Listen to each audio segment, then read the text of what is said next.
as they're burning down our birthright in fire. Burning up, burning down, birthright in fire.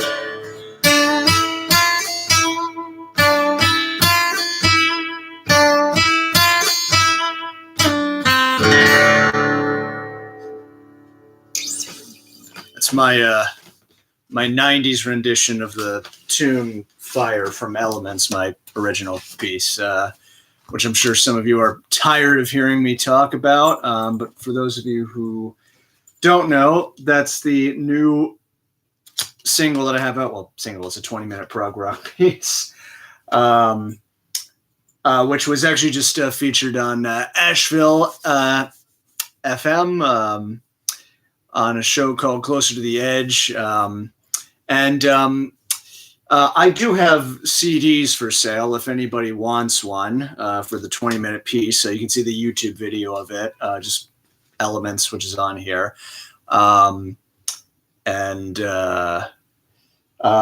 If you can pick up a CD, you can get a CD of jtcurtis.com.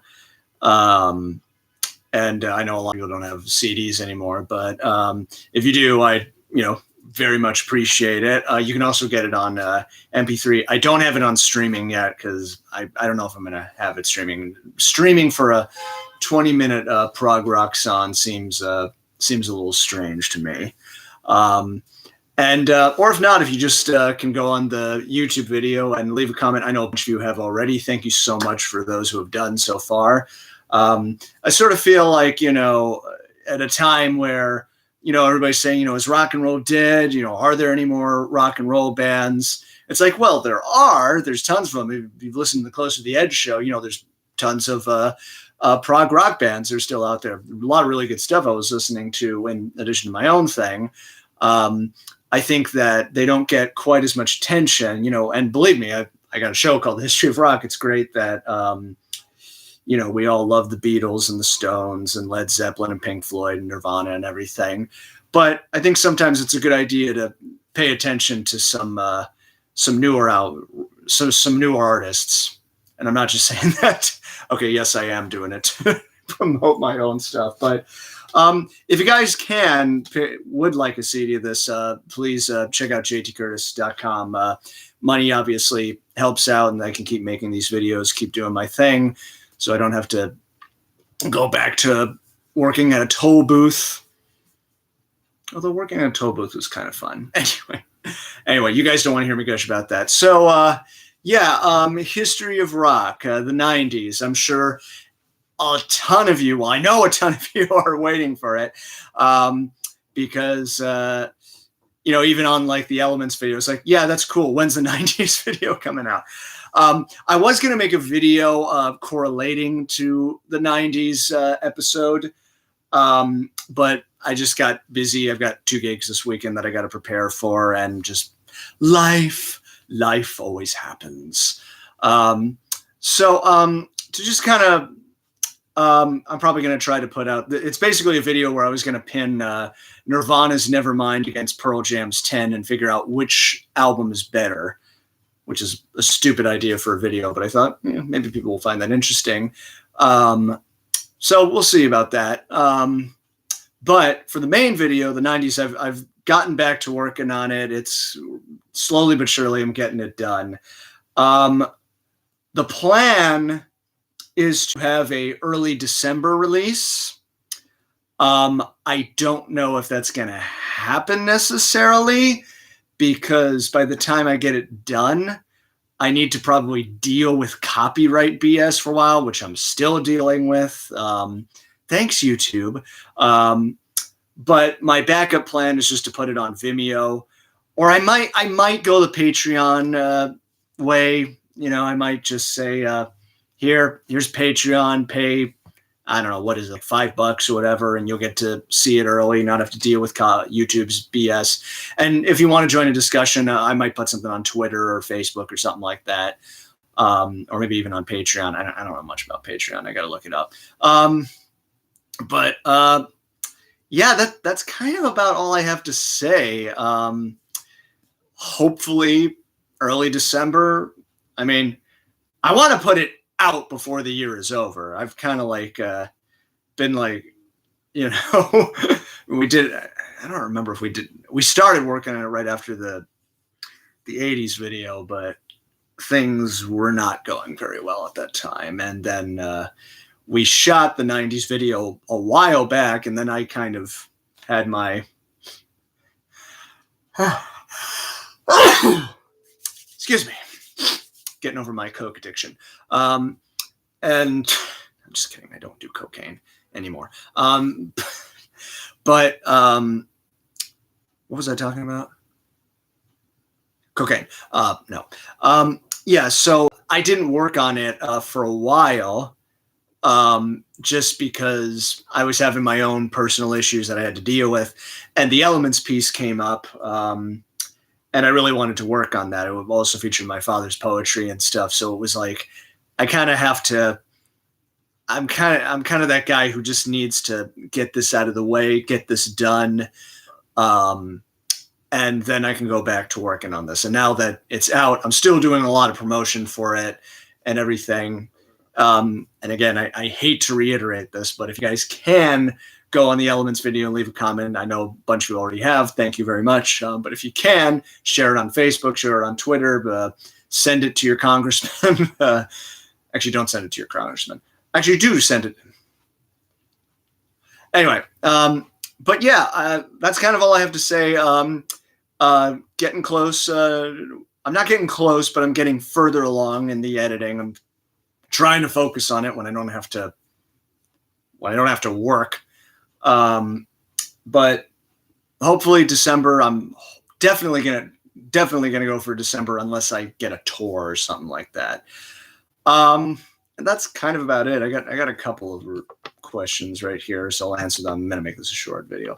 Let's see. Where's the '90s rock? I just answered that. Do you like power metal? What do you mean by power metal? What are some bands you're thinking of? We talk about a lot of the metal bands in the beginning of the video because there's just to give you a little preview. There's obviously the the normal like heavy metal band. You think of like obviously Metallica and Megadeth. They immediately come to mind. Groove metal and death metal and black metal and unblack metal and Viking metal, Scooby-Doo metal, grindcore. You'll see a whole thing we'll do about that. Dragon Force. I know Dragon Force Chains Offering. See, this is the thing is like, this is what I explained in the 90s. This is just like, after a while, I'm like, what is the difference? All these labels everybody puts on a lot of metal bands. I'm kind of like, I just sort of feel like bands are bands. It's like even Metallica and Megadeth, I find them to be very different bands. I like them both. But I don't know. It's just after a while, it's kind of like, even grunge. I mean, it's like Soundgarden, Nirvana, Alice in Chains, Pearl Jam are like the big four of grunge, but they're all so different to me. And I think I actually used a clip of Chris Cornell saying, grunge was just a label they put on everybody. But, that was just what it was. Oh, man, I got a whole bunch. Oh, man, well, we got a discussion going right now. All right. I'm the guy who defends Led Zeppelin all the time. I didn't know they needed defending. I love Led Zeppelin. Well, I really like Led Zeppelin. I think they're a tiny bit overrated, but I think they definitely deserve their place in rock and roll history. Robert Plant seems to be the guy that I seem to have the biggest issues with. But anytime Bonham is involved, like if Bonham's laying down a beat, I got no issues. I really don't. And asked him for his favorite Cream songs. I did a Cream video. It wasn't my favorite Cream songs. It was a tribute to Ginger Baker. So I did Ginger Baker's best Cream songs for Cream. If you want my favorite Cream songs, maybe I'll do another video like that. But to give you a quick rundown, White Room, that's probably my biggest. The full version of Spoonful. You got to go with Sunshine. Badge. Badge is definitely a favorite of mine. NSU. I'd have to think about it a little bit more. Can we see it on YouTube, or do we need to find it on Vimeo? Well, I mentioned that earlier. If I have a huge problem with YouTube and their, bullshit copyright system, I'll just put it on Vimeo. I might do a Patreon thing if everybody's willing to do that, but don't know yet. I'll figure it out when we get a little bit closer to that. Advice for learning songs on guitar. Well, it helps to have a guitar teacher. I had a guitar teacher when I started out, but I really wanted to play guitar, like badly. I wasn't just like, oh, guitar, yay, fun. Okay, I'm bored. I'm gonna go play Super Mario Brothers. That wasn't me. I literally was just like, I want to play guitar. I want to be, the Beatles. I want to be Eric Clapton. So you just really got to have it. And then, as the old saying goes, practice. Just practice. But I have taught guitar before, and usually what I just say is pick some tunes that you want to play on guitar. Do you want to play Beatles songs? Do you want to play Nirvana? Do you want to play jazz? Figure out what it is you want to do. Pick some songs, and then from learning those songs, you'll learn things as you go around. Let's hope that answers the question. Sorry, I'm trying to get through one serious question. Do you like Howlin' Wolf? Love Howlin' Wolf. And some other old blues artists. Oh, I mean, when I was in middle school, I was so into blues. I mean, Elmore James, B.B. King, Robert Johnson even. I mean, I had like compilations. I had like a box set and CDs of John Lee Hooker, a whole bunch of guys. So yeah, I was a huge blues guy. I'm still a big blues guy, but I like the real blues. You hear Howlin' Wolf, you hear John Lee Hooker, you hear B.B., you hear B.B. King, Freddie King, Albert King, any other King. It's like that's where the real shit comes from. That's where it comes from, man. But yeah, absolutely love that. What else do we got?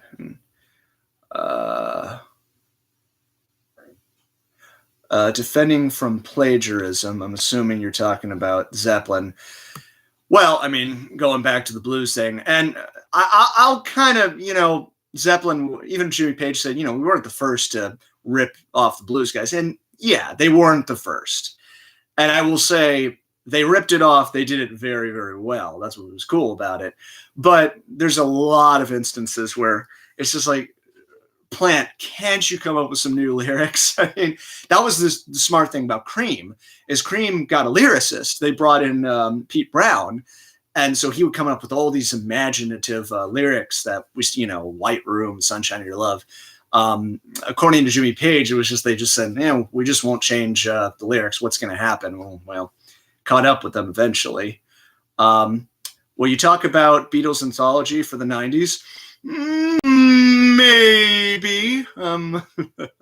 That's a maybe. But considering that I've talked about the Beatles in every other episode, there's probably a pretty good chance. Buddy Guy is also great. I saw Buddy Guy a number of years. I saw him open up for B.B. King. This was like 2000, 2001, something like that. And I love Buddy Guy, but he was drunk as shit. I'm sorry, but I love you, buddy. You are the god of guitar players, but man, you were drunk that night. Yeah, and it was funny because anytime the audience would get into it, it'd be like, no, don't say anything yet. You shh, shh, shh, shh. Like every song he would do that. And it was great. I loved it. Oh man, love Buddy Guy. Preaching Blues, Up Jump the Devil. Oh yeah, love. Robert Johnson's, he's the guy, The Winter Brothers are also, love the Winter Brothers. Johnny Winter, Edgar Winter, I used to have the first two Johnny Winter records. I had them on vinyl too. I don't know if I don't have them anymore. They're really good though. They are really freaking good. Strat or Telly, I play both. I've been using my Strat more. I have a I have kind of a Frankenstein Strat. I got a new neck on eBay and I bolted it on. It was a really good neck, like 2005, I think. And then the like a 90s body, I have 50s pickups, but I got a reissue telly that's also really good. It just depends on the song. It's like sometimes a Strat is what is called for, sometimes a telly is what is called for. I've been using my Strat a lot. The Les Paul is like, I guess now my signature guitar because I used it in the home video and used it on a whole bunch of things. But Home Last Stand is probably of all the music videos that I've put out, Home Last Stand is the biggest one that I have. If you haven't checked that out, I would love if you checked it out. Maybe also left a comment, because that was kind of my, like, me really trying to write like a real, like, back to basics rock and roll song, which is what I think they were doing in the 90s too. Hey, this is a fun discussion. Let's see what else. The Stones never gave credit to. Yes, they did. Actually, yes, they did. When I can prove it because I have the record. They said Robert Johnson, Love in Vain. The problem that Led Zeppelin did, which they actually did give Willie Dixon credit on. There were 2 songs on Zeppelin 1, but like, I mean, Whole Lot of Love. He's not credited. I don't know why. But no, the Stones are pretty good about giving credit to people. The Beatles too. I don't know why Zeppelin didn't do it. And again, I love Zeppelin 1 is one of my favorite records. I love Zeppelin 1. Freaking How Many More Times. God damn, that song is so good. But it's How Many More Years by Howlin' Wolf. It's the same, it's pretty much the same song lyrically and vibe wise. But I mean, freaking. Sorry. How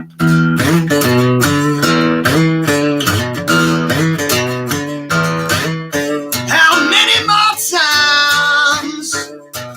Jesus freaking Christ. That is this isn't a 12 string, this is a 6. I do have a 12 string though. If you've seen some of my other videos. But yeah. Oh my god, I love that song. What's going on here? Watch Buddy Guy's performance with Jack Bruce and Buddy Miles in '69. Love Buddy Miles, love Jack Bruce. Cool to see how music evolves from even ancient times to Bach, Chopin, Sinatra, Leadbelly, and even Creed. Creed.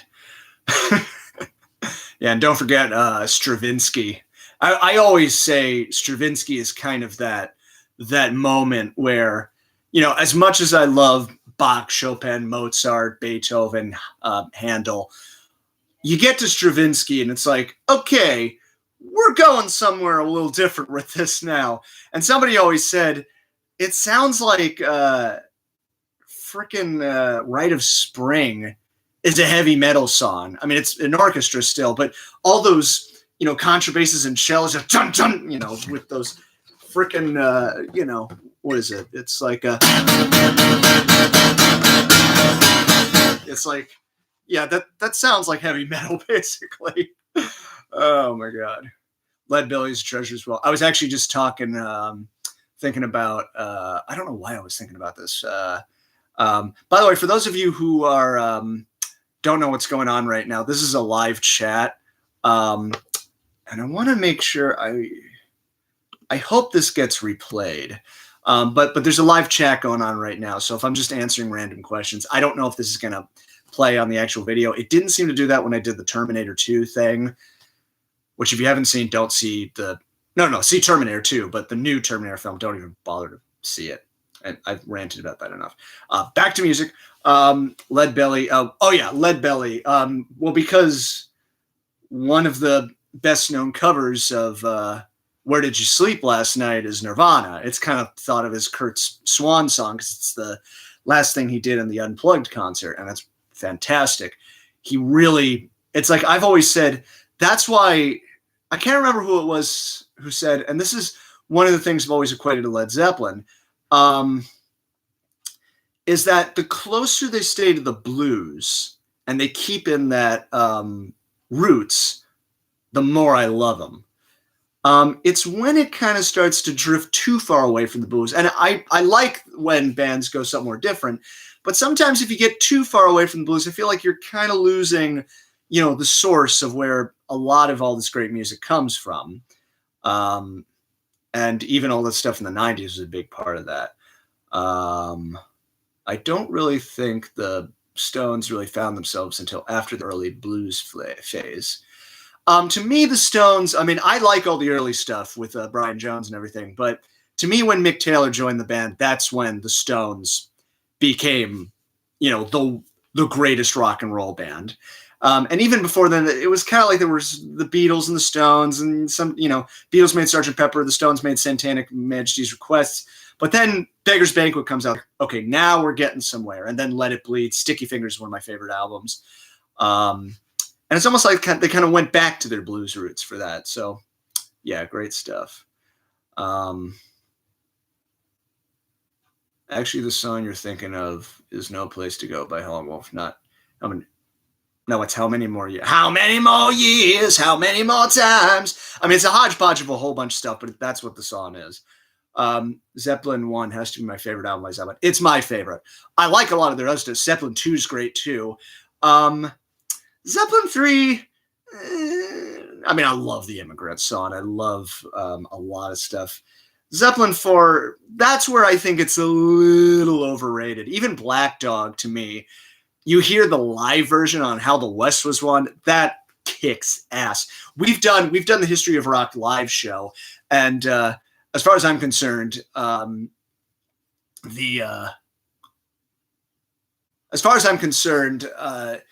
Black Dog from How the West Is Won is the way we always want to do it. As much as I love the original in Zeppelin 4, I feel like they just wrote it and they're trying to find a pocket, but they haven't found it yet. And by the time they went on tour, they found that pocket. So that's what I have to say. Antilza, you retracted your comment. How are you? Anyway, too many questions about Led Zeppelin. Any suggestions for a non-Nirvana fan? You mean you just don't like their hits, or what do you mean by that? I'll tell you an interesting story about Nirvana. I vaguely remember them. I was really young when they came out, like too young to really kind of understand them. I do vaguely remember when Kurt died. But I remember Teen Spirit. I remember Come As You Are.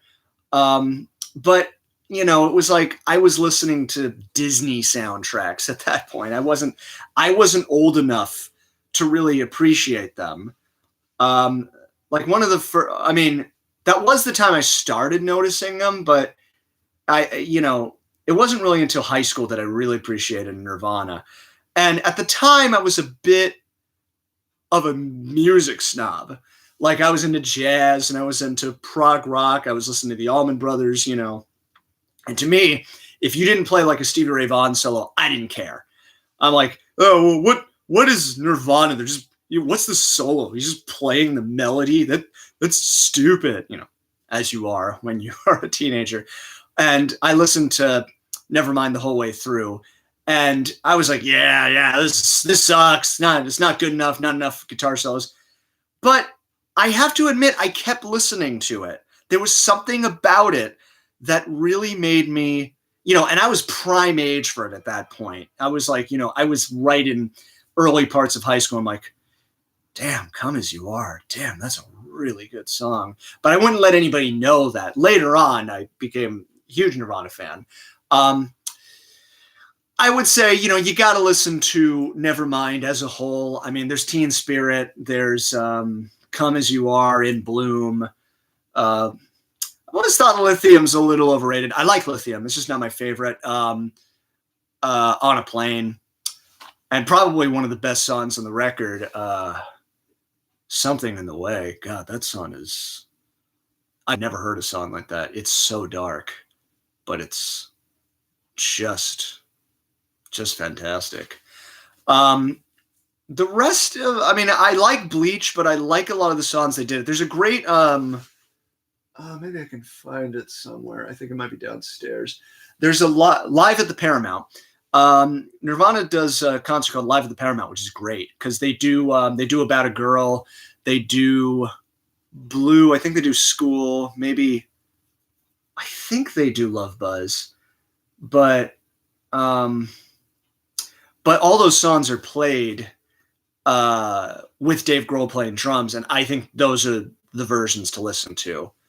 I think I'm going to start off listening to Nirvana. MTV Unplugged. I like MTV Unplugged a lot. I think really you got to start with Nevermind. That's how everybody got in to Nirvana. I mean, that was the album that broke them. And it's still a really good album. It's still, to me, the gold standard for how a rock's album should sound. And if you don't get into that, I'd say check out MTV Unplugged. And then you can listen to In Utero. I think In Utero is a little, you got to listen to it a couple of times. It's an odd one. Anyway, where was I? Do you like Phil Ox? I don't know who that is. I probably do. Lead Belly's dope. Blind Willie Johnson. Love all those guys. Have you heard Washington Phillips? Nope. Why was STYX not included? I thought we did include STYX. Did we? Give me 1 second. What did we include? But I'm pretty sure. Oh, wait. Styx, you idiot. Styx is in the 70s extras video. A lot of people don't know about that. See, I kept saying when we did the 70s video, we might make another one. And there's no way to do annotations on YouTube anymore. Thanks. But we do have, there's another episode, and Nick's in it, Emily's in it, called 70s Extras, where we talk about Genesis, Rush, AC/DC, Elvis's death. Somebody really wanted me to mention Elvis's death. And at the end, we do Come Sail Away, and we all play it together as kind of a fun little ending. But yeah, that they are. I don't know why. For some, I'm tired. So, but yeah, Styx is in the 70s Extras video. Some love Sonny Boy Williamson. You should. I'm sorry, I'm kind of getting lost here. In the 70s or 80s, 70s Extras. Pearl Jam was my favorite from that time. Black is such a powerful song. You know, I love Pearl Jam, but it's funny. Black has never been my favorite song by them. I like it, but I love 10. 10 is one of my favorite albums of the 90s. But Black is probably my least favorite album. Well, maybe not my least favorite song. It's just that to me is kind of where I think a lot of people get that whole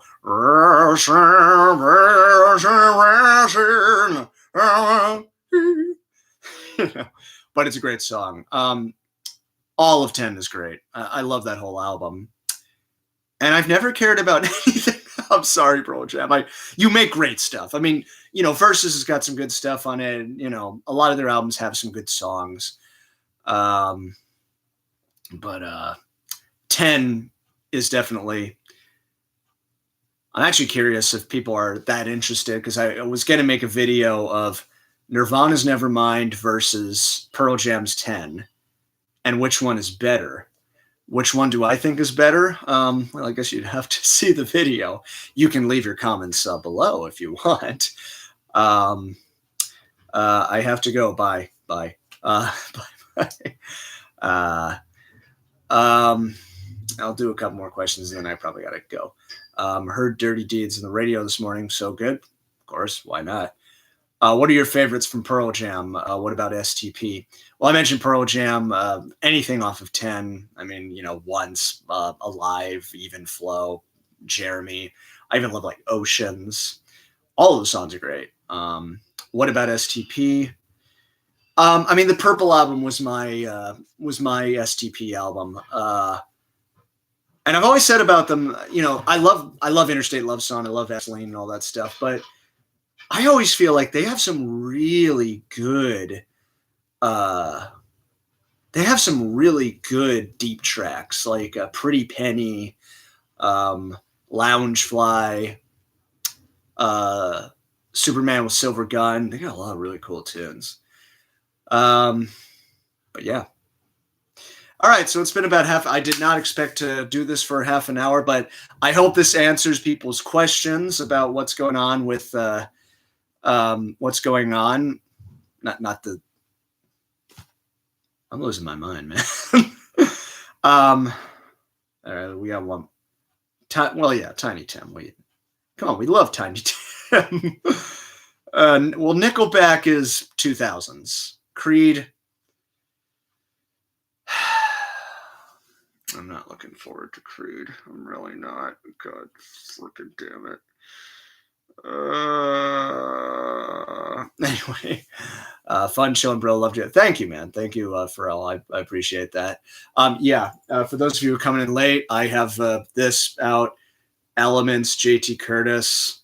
And if you want to pick up a CD, you can at jtcurtis.com. If you don't have a CD player, it makes for a really good coaster or a doorstop. Or you can get it on, I have it as an MP3 as well. It is not streaming, but if you don't want to spend money, you can watch the video and you can leave a nice comment and tell me how it's the greatest thing ever. What's your favorite Pink Floyd song?